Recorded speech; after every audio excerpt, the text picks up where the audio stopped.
YouTube, and welcome to another video. Today I have come to show you some projects that I have made with my Glowforge, and I also have one yarn project. But before we get started with our projects, we're going to read the word of the Lord today. And the word of the Lord today comes from 2 Corinthians verse 5, chapter 5, verse 20, and it says, "We are therefore Christ's ambassadors, as though God were making his appeal through us.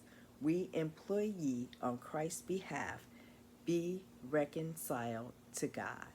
That is the word of the Lord for today, 2 Corinthians chapter 5, verse 20.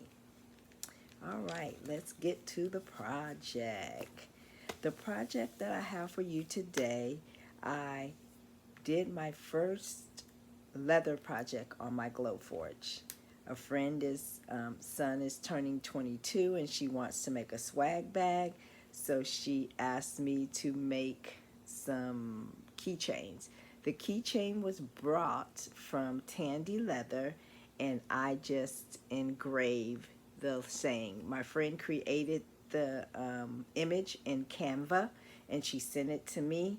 I put it in Silhouette Studio, saved it as a SVG, and then I took it into Glowforge and was able to engrave this saying. So it has 22, and the big 22 is because her son is going to turn 22 years old on 2/2/22. So yeah, and so this is going to be a keychain, and she got this from Tandy Leather, and then there is some hardware that came with it. She also bought these bookmarks because she wants to make some tags for a hat. She wants to make a tag for a hat, so she bought these bookmarks from Tandy Leather. Let's see, I'll show you what the bookmark looks like. She bought these bookmarks, and so I cut out the bookmark. Here's the little cutout part from the Glowforge, and then this is what I engraved. And she's going to put these on the hat with maybe heat and bond or maybe some leather glue. We're not sure yet, so we're still playing around with that. But we did this, so it came out pretty good. This is the first time I've used any type of leather in the Glowforge, so I was pretty pleased how that came out. I was a little intimidated by the whole Glowforge and leather, but I was pretty pleased how that came out. And then the next item that I have for you is I was commissioned to make this sign. I've already packaged it up because I have to mail it out tomorrow, but it says Mr. and Mrs. Bragg. And so I used the font in Silhouette Studio, and I think the font is called Falcon. The wood, I painted a piece of, let's see, 1/8 inch MDF board, and I painted it with some metallic blue paint.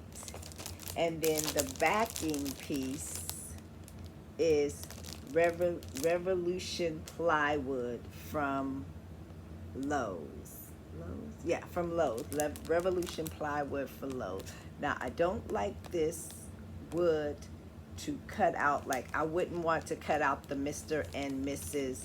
Bragg with this wood, but cutting out a backing piece is okay, because this wood, I found it when I cut out something skinny, is very fragile, and I didn't like it, and it broke. So but for the backing piece, it looks nice with the Mr. and Mrs. up against it, because that way I don't have to paint it. It already has like a nice background. So I really like how this project came out. So yes, that was my next project. And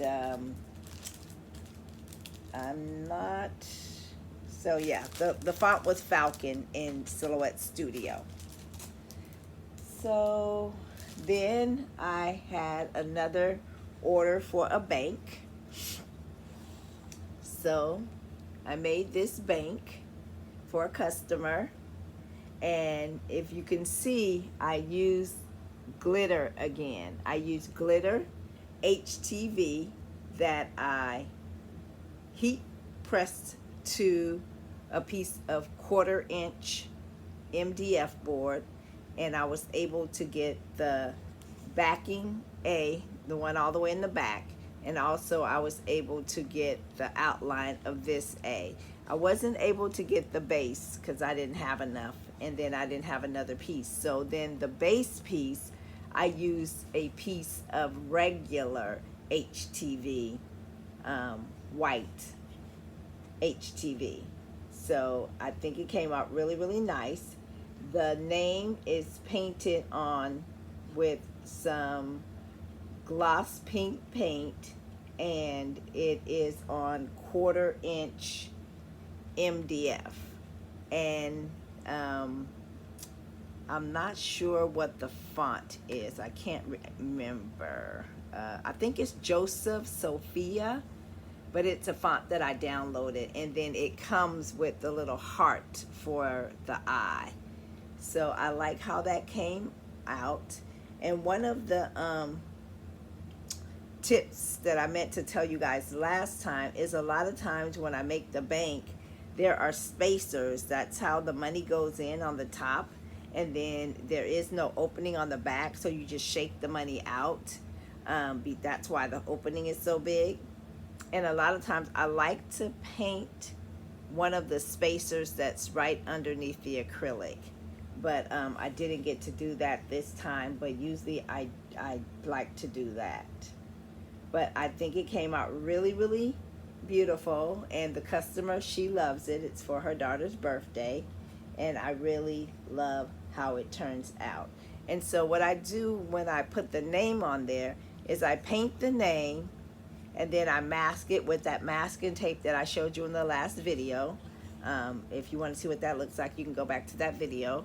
And then what I also do is I take this 3M tape and put it on the back, so I can peel it off and stick the name on. That way I don't have to be fighting with glue for the name, because you never know where the name is going to kind of land. So you just want to have it sticky all the way down. So yeah, it came out really, really nice. And I'm going to be mailing this off tomorrow. So I'm going to package it up. And normally when I package up my banks, I like to take some scrapbook paper, and I like to crimp it. I forgot to crimp this one, but I like to crimp some scrapbook paper, and then I will cut it apart and run it through my shredder and try to make my own confetti per se. And what I like to use to put my banks in is I go to Daiso and I get these bags. They cost me about 30 cents because I get 5 of them in the bag, and this bag of 5 cost me $1.50. That might be too much, but Daiso is close, and the bags are really, really big, and so I really like these big bags. So I normally put my bank in one of the bags. I'll package up this one, so I just put my bank in the bag.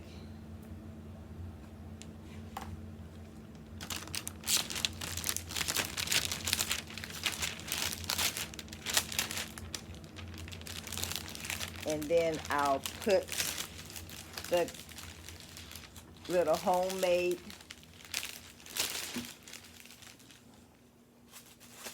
graffiti, whatever.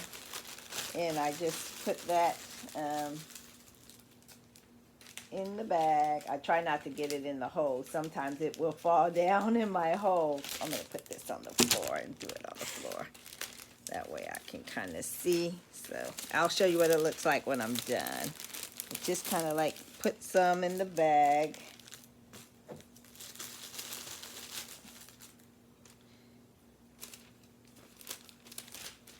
So I'm just putting it in the bag, kind of like around the little bank.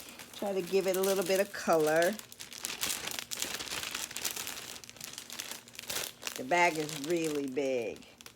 And then I'll just kind of scoop it up to the top and get, it comes with some little, ties. And then I'll package it up in a box and use some foam that my husband got from somewhere. I'm not even sure where he got it from. But he finds weird stuff and he brings it home and he says, hey, can you use this for something? And then I was like, I don't know, because I've had it for quite a while before I ever even got a Glowforge. And so I just put it outside in the garage, and when I started sending out products, these banks and other items like the name, I pulled it out and I'm able to use it now. So this is what it kind of looks like, and see, it needs to shake down a little bit. So I'll just package it up, and then I will wrap it up in the foam, and then I will put it in the mail, and I will mail it off to my customer. My customer, she ordered this bank on my Etsy shop, and I'll leave a link in the description for my Etsy shop, but it's Lacey Enterprise .etsy.com, LACEYENTERPRISE.etsy.com.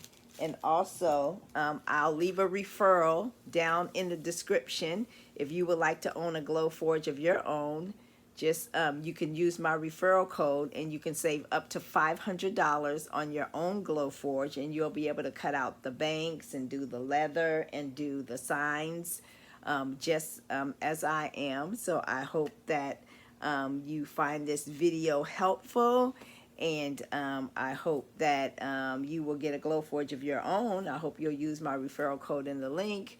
Be sure to subscribe to my channel and hit the thumbs up notification. Leave me a comment if you have any questions, and I will be sure to get back to you. And also, my last project that I'm working on is I also crochet, and I am working on a strip for a blanket. A YouTuber, One Virtuous Woman, she is making a strip blanket, and she's asking some of her crochet and some of her subscribers, crochet subscribers, and some of her friends that's come on her Bible study.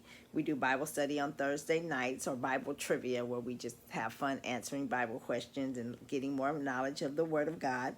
And so we're getting together and we're making her a strip. It needs to be 6 inches by 60 inches.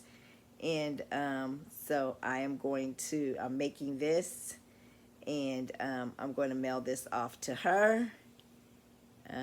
Yeah, and I'm using a size, this is a size I crochet hook, and the yarn is Mandala Sparkle, and I just have a little bit left because I made a hat and a scarf with it over the holidays on my Addy knitting machine, but I sold them at a craft fair.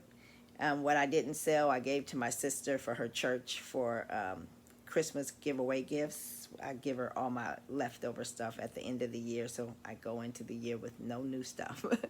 But so I'm using this yarn, and if I run out of this yarn before I get to my before I get to the 6 inches, then I have some other sparkle yarns over here. I have this sparkle one left over, I have this sparkle one left over, and then I also have this one. So I'll probably use this one first because it's dark, but I'm hoping that I have enough to finish out my strip.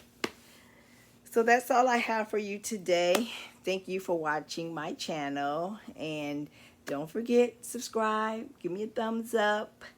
And if, like I said, if you would like to own a Glowforge, just you can use the referral code, my referral code, in the bottom, and you can save up to, in the description, and you can save up to $500 on your own Glowforge. You can save $125 on a Glowforge Basic, $250 on a Glowforge Plus, and $500 on a Glowforge Pro.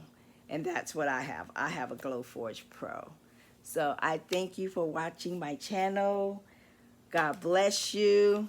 You have an awesome and an amazing day. Be blessed. Bye.